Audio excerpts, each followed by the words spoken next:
Hey everybody, welcome to our Monday night call.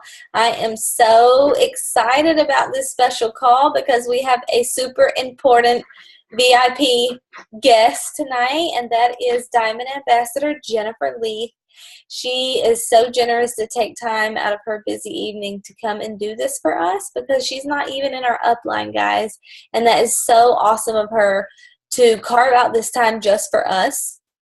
And Jennifer, we just appreciate so much you being here. I met Jennifer at Jewel Training when we were at convention, and I heard her speak, and she is just the type of person that can make you laugh and cry in the same sentence. And so she just really speaks to your heart and just super genuine person. So hopefully all of you guys had a chance to watch her Diamond documentary today.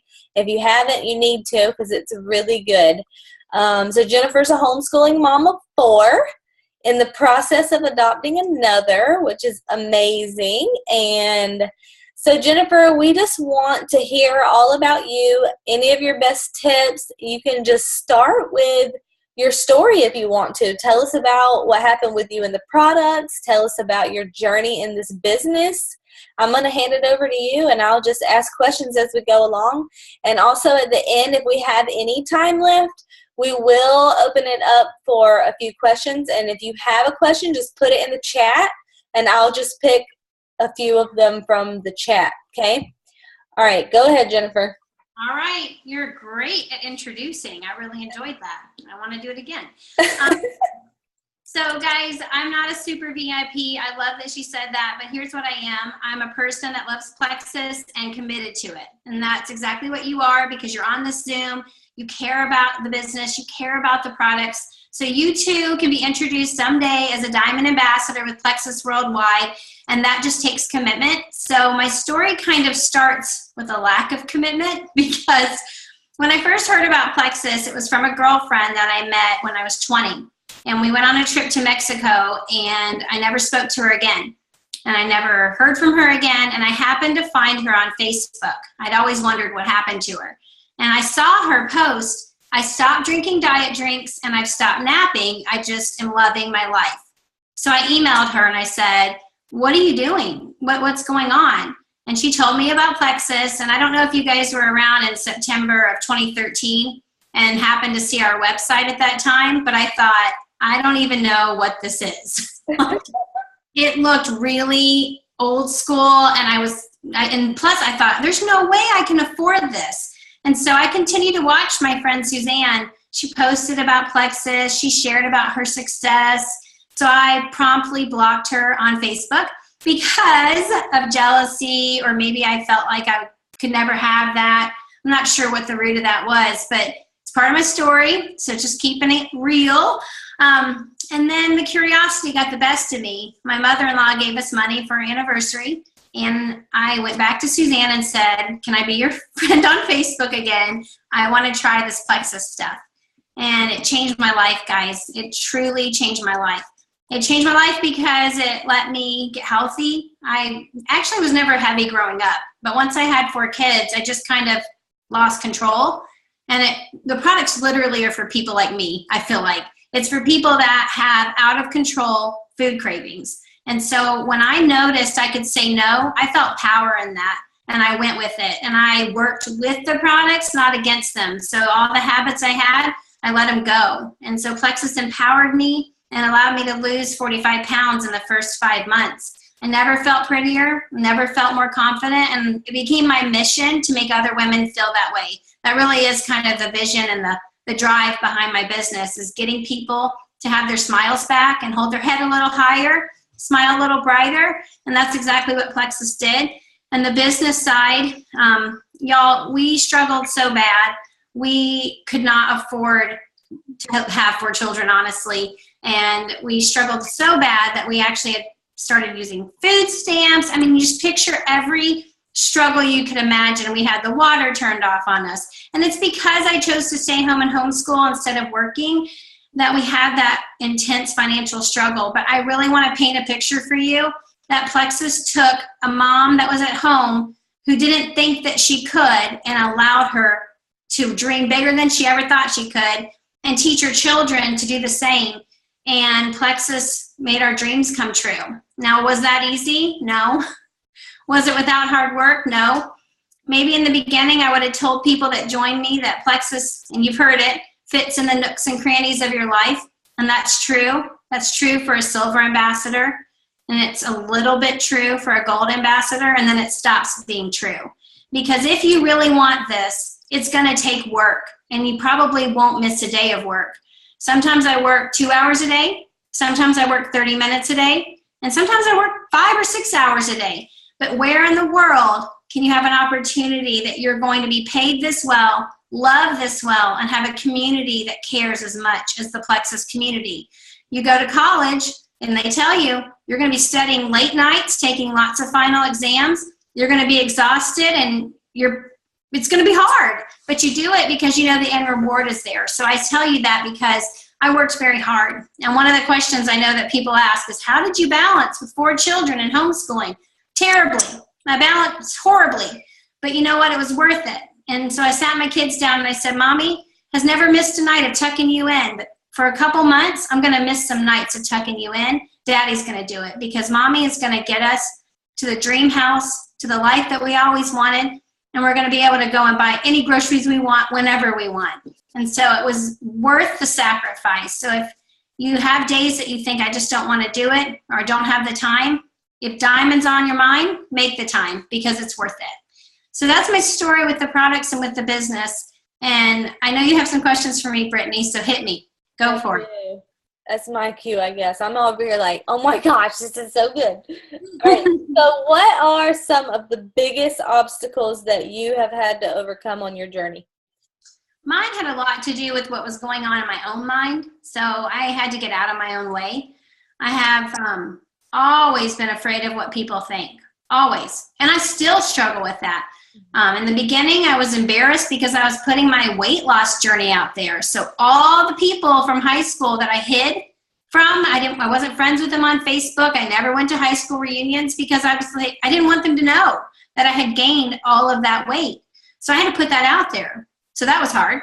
The other thing I didn't want to put out there was I was doing network marketing. So that's why one of my biggest moments, my line in the sand moment, was I wore the Plexus t-shirt out. I went out, I went to the grocery store, went to the park with my kids, and that was a stretch for me because I felt afraid. I didn't want someone to think, oh my goodness, another person joining another company, another thing. But I knew in my gut that this is where I was meant to be. I felt like Plexus was made for me. It's everything I love, and I was never paid for. So now it married an ability to provide with something I actually enjoy doing. And so that was one of my obstacles, was myself and my fear of what other people thought. Another one I wrote down is balance. I really struggle with that terribly because I don't know if you're this way, but I enjoy doing this. So if I was left to myself, I think I could be on my phone from 8 in the morning until 10 o'clock at night. And every morning I'd roll right over and grab my phone and be right back at it because I enjoy it. It makes me feel valuable and it makes me feel like I'm giving value. But no husband wants to look at their wife by the light of the cell phone. And no child wants to talk to their mommy about, Mommy, I made this picture. And you're like, and you're not looking at them. And so that was a struggle for me, was to be balanced, giving my business the attention it needed, but giving my children the attention they needed too.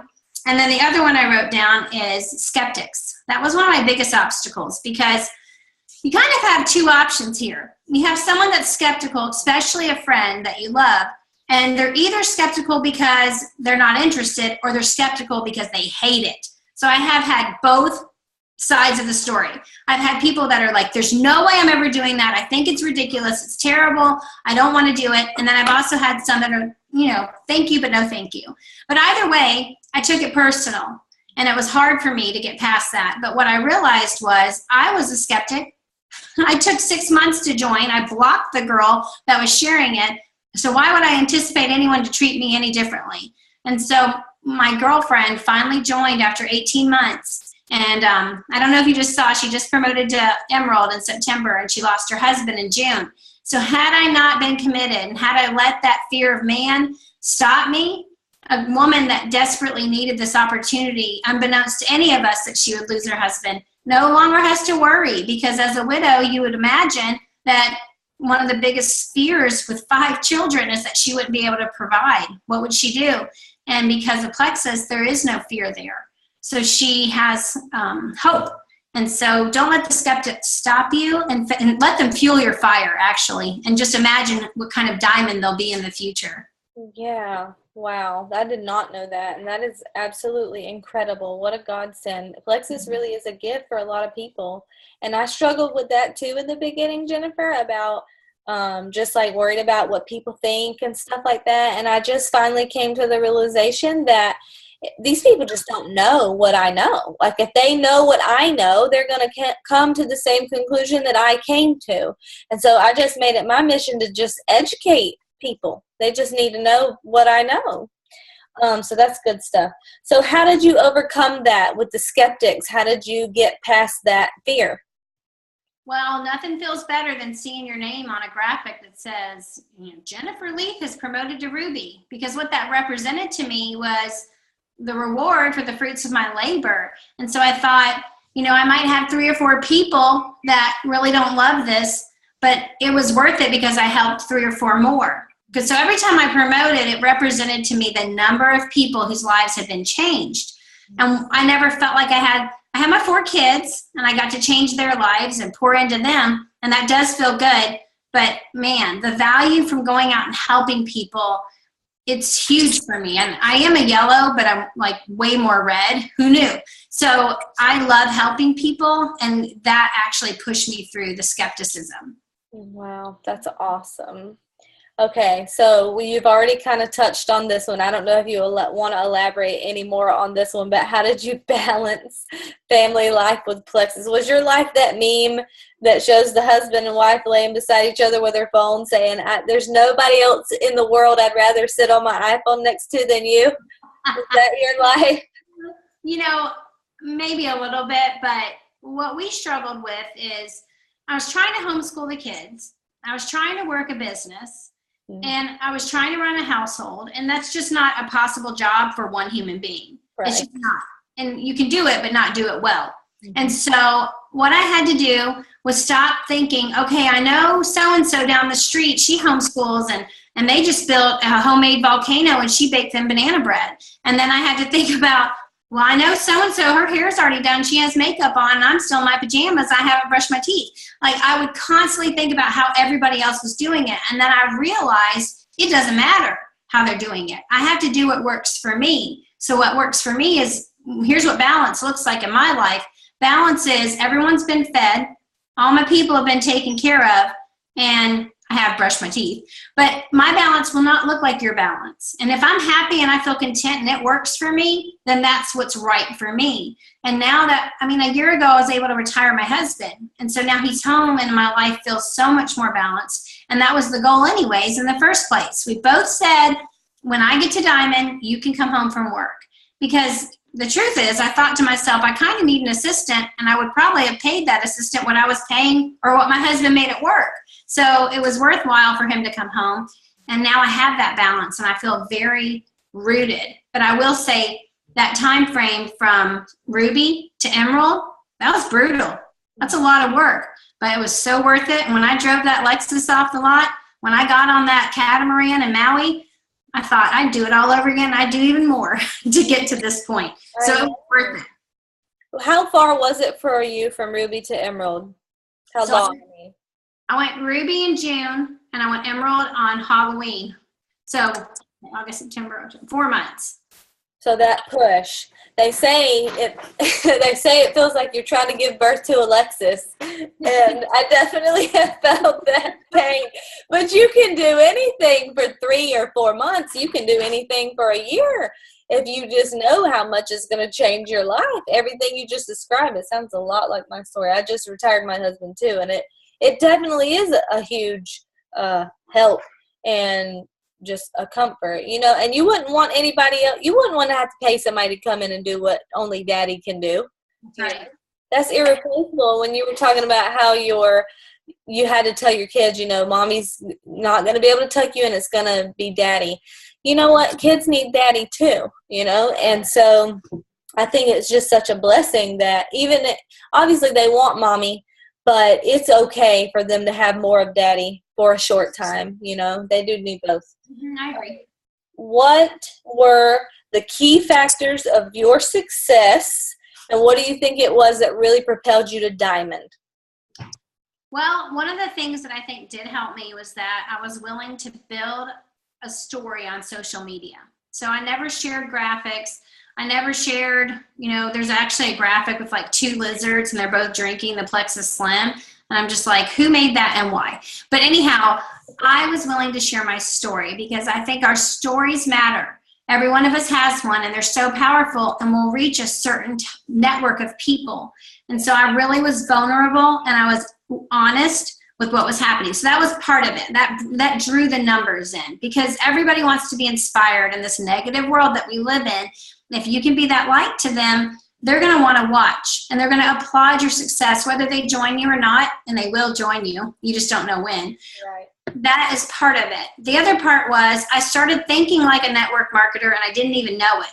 So I said to myself, there's this girl that I see her post all the time about being the president of the mothers of preschoolers, and she's always doing something or traveling somewhere, and I think she would be amazing at Plexus. And so I talked to her about the products and she ordered them. And then the next month I said to myself, I'm going to do it. I'm going to tell her that she should become an ambassador. Not because she has to sell it. I just think that she'd like the cheaper price. So I was scared. My mouth was totally dry because she was my first ambassador. And I transitioned her. And her auto shipment came the next month. Okay, that's how little she cared about the business. And I said, okay, I'm going to have to go to her house for dinner. How am I going to make that happen? So I messaged her and I said, I'd love to have dinner with you sometime. I could even come to your house. And so I invited myself over. We got there and I'm talking to her. Didn't even know what the colors of MLM were at all. But I was thinking to myself, what is going to get her interested? So I started telling her about some of the girlfriends of mine that were having amazing success with the products. She was interested. She thought, well, that's cool. I'm so happy for you. Kept making chili. She kept cooking and doing her thing.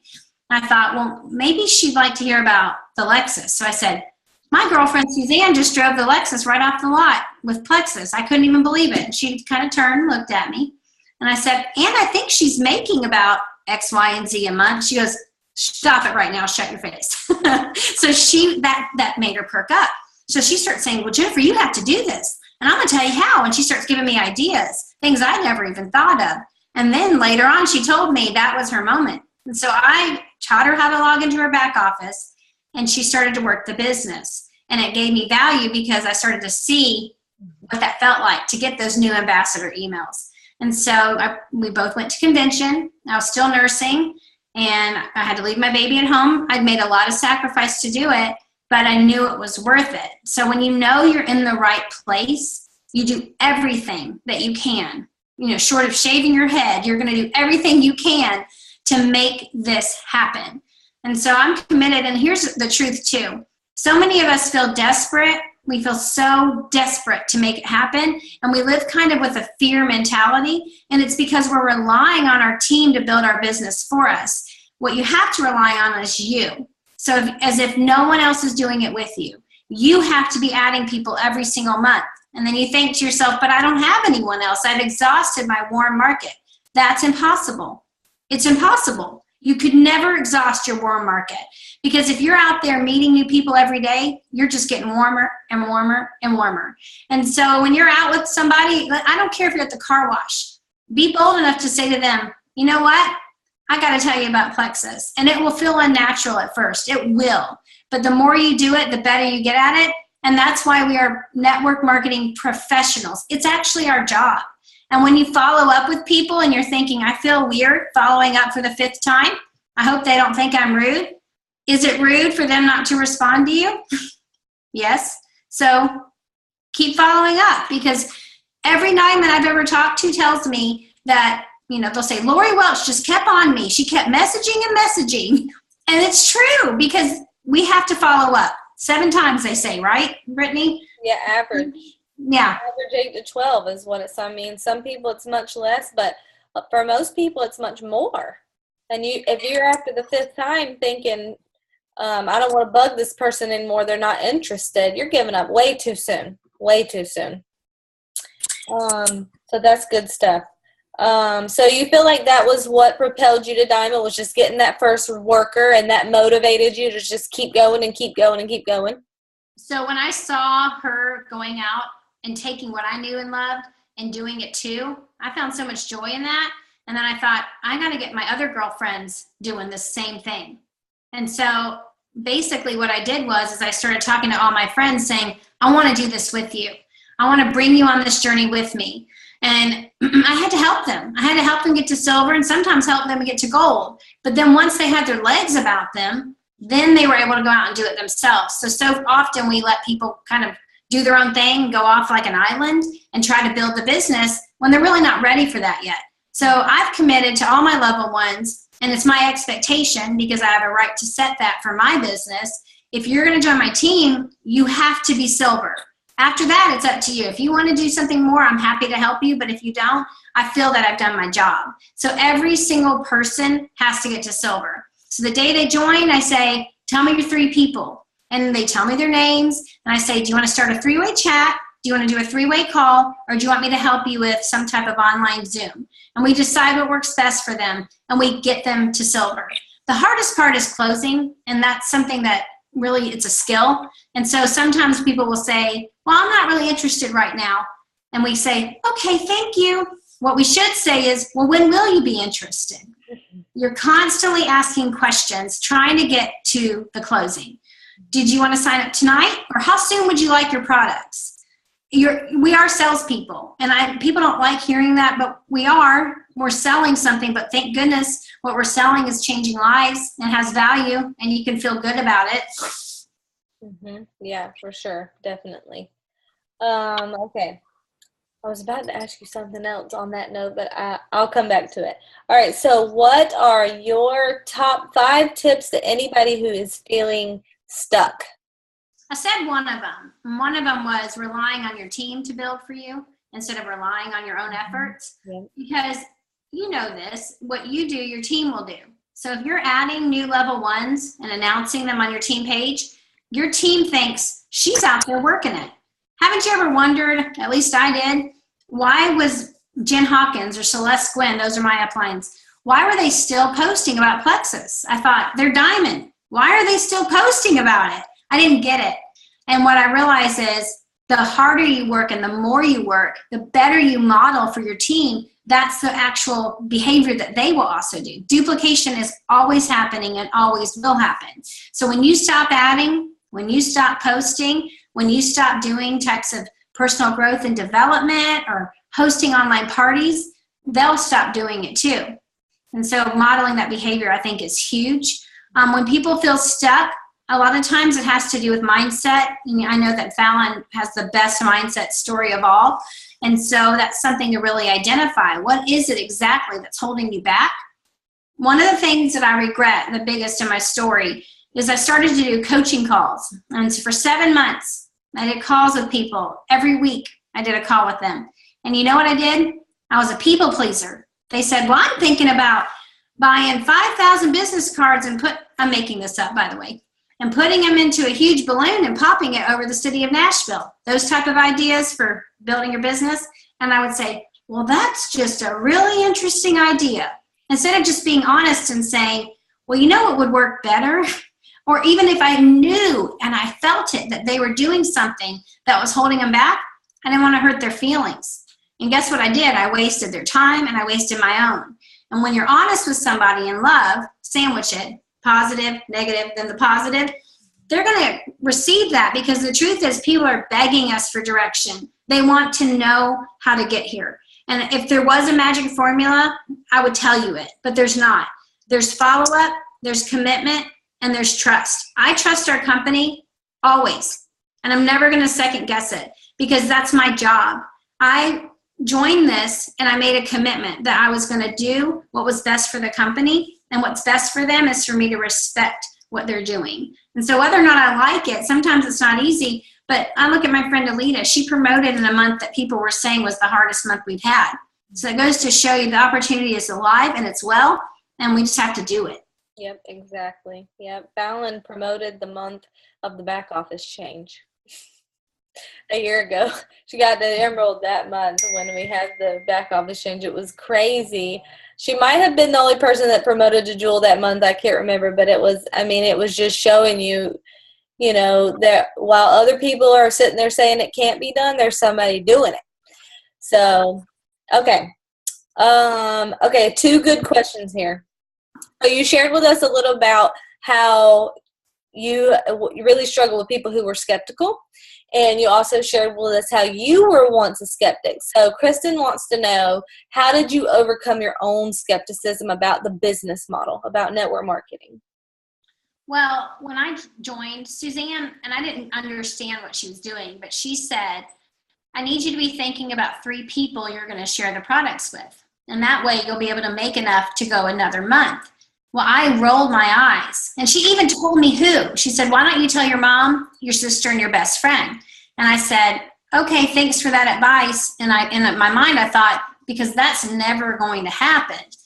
And then, funny enough, about 2 weeks into using the products, I thought, well, I'd hate to have to stop after this month. So who did I call? My mom, my sister, and my best friend. And that allowed me to go that extra month. And so she modeled for me exactly what I needed to do to be able to start moving forward in the business. And I didn't even realize that's what she did. So modeling that is super important. How did I get past the skepticism of the business model? Money does that. The minute you get $175, you start thinking, I want to do that again. Woo, let's do it again. Yeah, and then you realize how much these people are making, and you're like, well, they're making more than fill in the blank. And then you wonder why everybody ain't doing this. Mm-hmm. That's exactly how you overcome it. You just realize you're the one who's smart.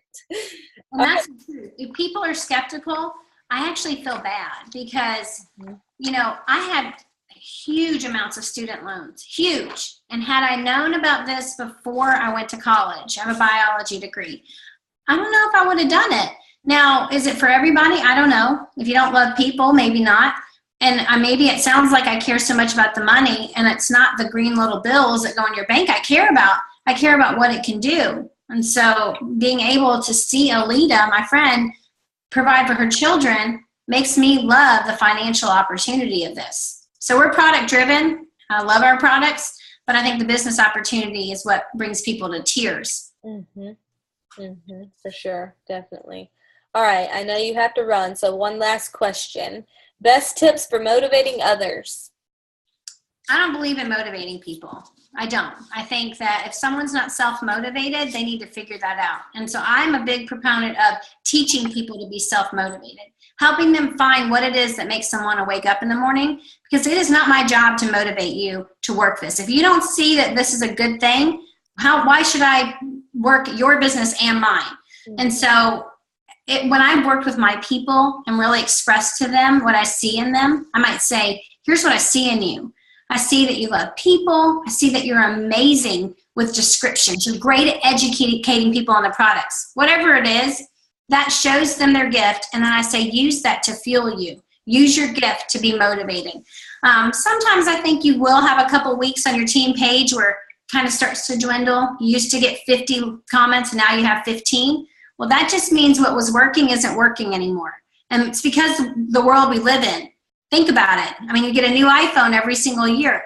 People don't want to do the same thing over and over and over again. They want something new and different. And so you might have to reinvent what you're doing with your team. But I hope that is a good answer for you. But I just hate that thought where every day I have to wake up and say, how do I get them to want to work? Well, you should want to do this, because where else are you going to find an opportunity like this? Mm-hmm. Yeah, no, that definitely was a good answer, and it was spoken like a true red. That was a red answer. You don't motivate people. They motivate themselves. That's exactly what reds do. So yeah, good stuff. But did you see the thread in the Jewel page the other day about that very topic? Like, somebody asked, were your runners self-motivated, or did you like turn them into motivated, or, and the consensus was, people who want this, they want it. You don't have to spoon feed them. You don't have to beg them. You don't have to constantly inspire them. they just see it for what it is. They really recognize that it's valuable, and then they just go for it. So it takes the pressure off of you. For sure, because you feel like you're doing something wrong when someone's not working. Mm-hmm. But, you know, they either will or they won't. And the people that will really do it well. Mm-hmm. I mean, you absolutely cannot take all of the credit when somebody is successful, so you can't take the blame when they fail either. Oh, girl, I love that, because one of my coaches said to me, if one of your girls gets on stage as a diamond and takes her diamond and she's holding it, would you walk up and go, this is all because of me, she's here because of me? No, you wouldn't. So why do we take responsibility for people's lack of success? Mm-hmm. You know, we're all developing into leaders as we go. And the best leader is the one that people see that's trying to learn how to lead. Yes. You know, it's an unlikely place to be. You probably feel like you're not qualified. At least I feel that way so many times. But as long as we're willing to be coached, and that's what Sarah Robbins says, is that her key to success is that she's coachable. Mm-hmm. And if you can handle being coached and handle seeing the areas you need to grow in, that's a really great characteristic of a leader. Yes, for sure. You don't have to have every answer. People will forgive maybe a lack of competence. What they won't forgive is a lack of character. If you have good character, then, you know, the rest you can just learn.